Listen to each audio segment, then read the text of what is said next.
idea is this idea of arriving this week.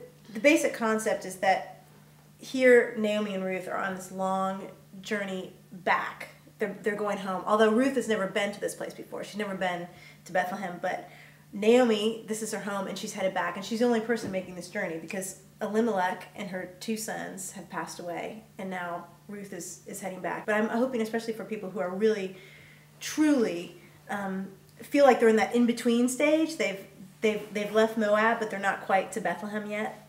In that in-between, which in some ways we're all in that place. But I think some of us are going to feel more of that than others, just that real intense in-between and on this journey. And we're trying to get to this place that we haven't been to. And some of us are trying to get back to a place that we have been to, you know, depending on if we're in Naomi's shoes or Ruth's shoes. A couple of the things that we're going to look at this week, which I'm absolutely so excited about.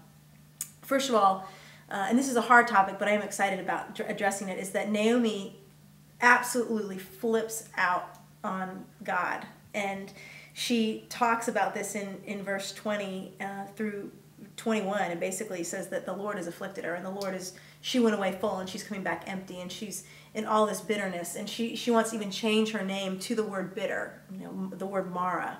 And she says, the Almighty has brought this misfortune upon me. And I think this is a really important week because I think that there's a lot of people, a lot of women that feel this way about God, or they feel disappointed by Him, or they feel forsaken by Him, or whatever it might be, but we're too busy, or we're too sophisticated, or we're too churched to let these feelings come out, to really let these things fly forward. And I'm not advocating that we flip out on the Lord, but I am advocating that that there's honesty here, and that I advocate honesty, and that we would go before the Lord with our true feelings. And there is something very raw that I appreciate about this text, where Naomi really comes out, and not only does she basically question God as to why this has happened, she takes it a step further and basically indicts God that God has done this to her.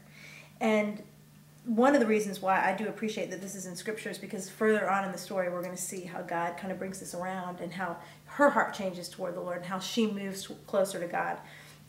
But I love that honesty. And we're also going to look at the whole idea of Ruth and Naomi arriving in Bethlehem right as the barley harvest was beginning. And this was no coincidence. This was not this was not something that escaped God or escaped His timing.